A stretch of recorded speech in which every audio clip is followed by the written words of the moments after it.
Okay, students, so methods of expressing the concentration. These are some methods. First is the mass percent. Mass percent is the mass of solute per 100 gram of the solution. And इसी के साथ students second हमारे पास आता है volume percent, that is the volume of solute पर 100 ml of the solution. दोनों में difference अभी आपको बताऊंगी मैं. सबसे पहले इन दोनों की डेफिनेशन पढ़ते हैं. जो मास परसेंट है सॉल्यूट का वो कितना होता है, कितना मास ऑफ सॉल्यूट लिया है आपने divided by total mass of solution. अब 100 तो मैक्सिमम हो सकता है इंटू 100, क्योंकि हम परसेंटेज की बात कर रहे हैं इसलिए हमने 100 ले लिया. Next is the volume percent. इसका फॉर्मूला ये है मास ऑफ सॉल्यूट, यहाँ पर टोटल वॉल्यूम ऑफ सॉल्यूशन की बात करेंगे इनटू 100, मैक्सिमम 100 ml हो सकता है. अब इसको इन दोनों को एक एग्जांपल से समझते हैं. फॉर एग्जांपल स्टूडेंट्स, अगर मैं कहूँ कि 20% sulphuric acid H2SO4 by mass, इसका मतलब क्या होगा? इसका मतलब अब एक स्टेटमेंट से देख लीजिए. इसका मतलब ये होगा कि 20 ग्राम ऑफ सल्फ्यूरिक एसिड है हमारे पास in 100 gram of solution. Okay students, in मतलब 20 ग्राम सल्फ्यूरिक एसिड है 100 ग्राम ऑफ सॉल्यूशन में. अब इससे क्या क्या कंक्लूजन निकलते हैं? इसका मतलब है कि हमारे पास सोल्यूट कितना है, वो है 20 ग्राम. ये तो सोल्यूट हो गया हमारे पास. हमारे पास सॉल्वेंट कितना है, वो हो गया 100 ग्राम. नहीं, सॉल्यूशन हमारे पास टोटल तो 100 ग्राम है ना, सॉल्यूशन तो पूरा 100 ग्राम है, लेकिन अब हमने सॉल्वेंट निकालना है. सॉल्वेंट कितना होगा वो आप सब्ट्रैक्ट करके निकाल. 100 माइनस 20 80 ग्राम. 80 ग्राम हमारे पास सॉल्वेंट हो गया. दूसरी अगर मैं बात करूं, जैसे वॉल्यूम परसेंट में बात करूं, इसका एक एग्जांपल से समझाऊं. जैसे 10% ऑफ इथेनॉल लेना है इन 100 ml सॉल्यूशन. सो बच्चों इससे क्या हो गया, यानी कि 10 ml of ethanol in 100 ml solution, in 100 ml solution. So क्या कंक्लूजन निकल जाएंगे? यहाँ पे जो सोल्यूट है कितना अमाउंट है उसका 10 ml, और यहाँ पर जो सॉल्यूशन है उसका कितना अमाउंट है 100 ml. तो जो सॉल्वेंट आएगा वो कैसे आ जाएगा, दोनों को सब्ट्रैक्ट करके 100 minus 10 is 90 ml. Okay students, so ये तो बेसिकली हमारे पास मास परसेंट और वॉल्यूम परसेंट की बात थी.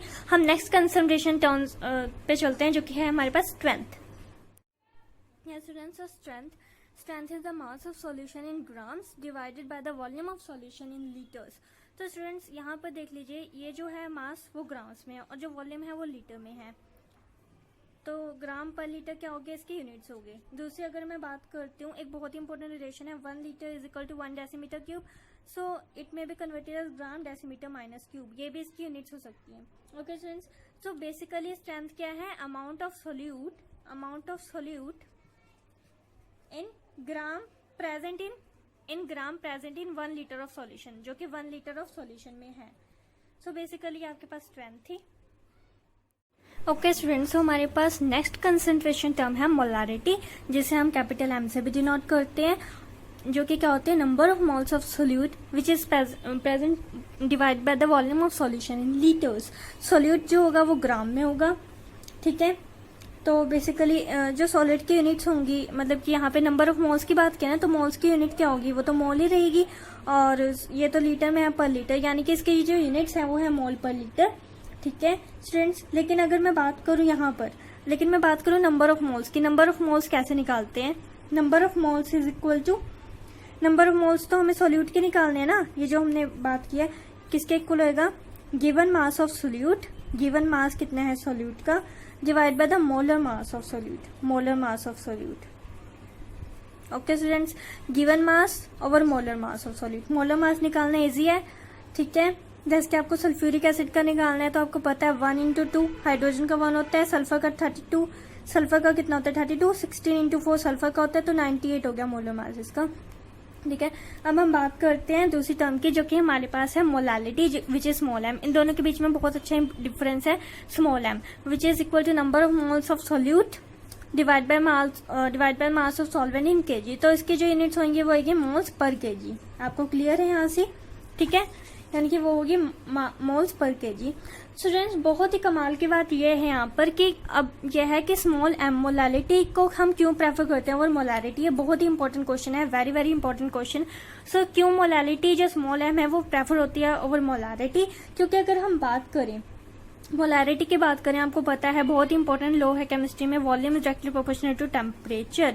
ये क्या होता है, बॉल्स लॉ होता है, बहुत इंपॉर्टेंट लॉ होता है, जो कि हमने पढ़ा है शायद. ठीक है, जो कि बॉल्स लॉ होता है. अब इन केस ऑफ मोलैरिटी, जो कि कैपिटल एम की मैं बात करूं, वो टेम्परेचर पे डिपेंड करेगी। अगर वो टेम्परेचर पे डिपेंड करेगी तो अगर टेम्परेचर चेंज होगी उसकी वॉल्यूम चेंज होगी, अगर उसकी वॉल्यूम चेंज होगी तो मोलैरिटी चेंज हो जाएगी। इट चेंजेस विद टेम्परेचर, ये चेंज हो जाती है टेम्परेचर के साथ। जो कैपिटल मोलैरिटी है वो तो टेम्परेचर के साथ चेंज हो जाती है, लेकिन स्मॉल एम ये जो है ये इंडिपेंडेंट है टेम्परेचर के, इंडिपेंडेंट ऑफ टेम्परेचर, ये जो है independent of temperature. So that's why it is small m is molality is preferred over molarity. Okay students, next concept जो है हमारे पास next concentration terms की बात करते हैं. Okay students, so normality is equal to number of gram equivalent of solute over volume of solution in liters. So इसकी units क्या निकलेंगी? ग्राम इक्विवेलेंट, ये तो इसमें रहेगी, और पर लीटर. सो ग्राम इक्विवेलेंट पर litre is the units of normality. Now next is the number of gram equivalent of solute. ये जो टर्म की हमने बात की है हम कैसे निकाल लेंगे, ये हम निकाल लेंगे गिवन मास, जो कि मास गिवन होगा divide by the equivalent mass. Okay, equivalent mass जो है वो एसिड का होता है और बेस का होता है, दोनों का ही होता है, एसिड का होता है और बेस का होता है.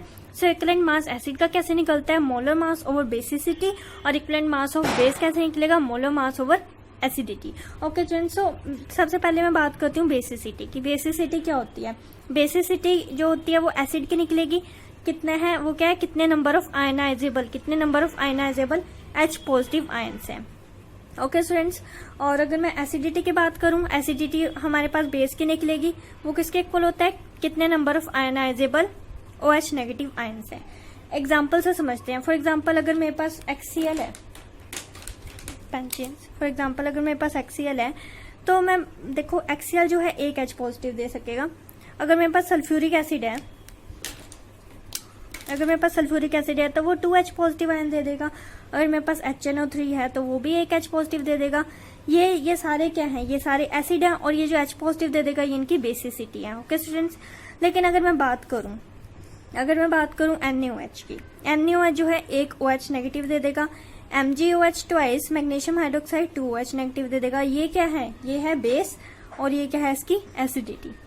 ओके स्टूडेंट्स, सो इसको एक एग्जांपल से समझ लेते हैं. फॉर एग्जांपल अगर मुझे कैलकुलेट करना है, we have to calculate equivalent mass of HCl. Equivalent mass HCl का कैलकुलेट करना है. कैसे कैलकुलेट करेंगे, अब इक्विवेलेंट मास किसके इक्वल होता है, फॉर्मूला देखो, इक्विवेलेंट मास होता है मोलर मास ओवर एसिडिटी या बेसिसिटी.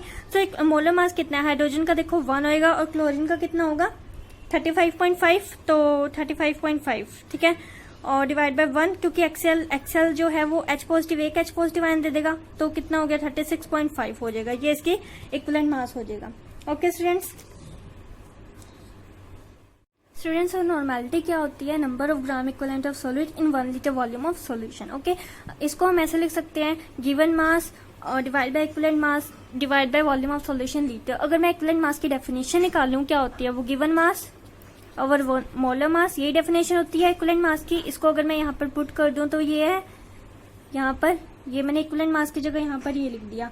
लेकिन अगर मैं बात करूं गिवन मास और मोलर मास से, अगर मैं इसको और खोल के लिखूं तो ये बन जाएगी number of moles of solute divide by volume of solution in litres. ये बन जाएगी.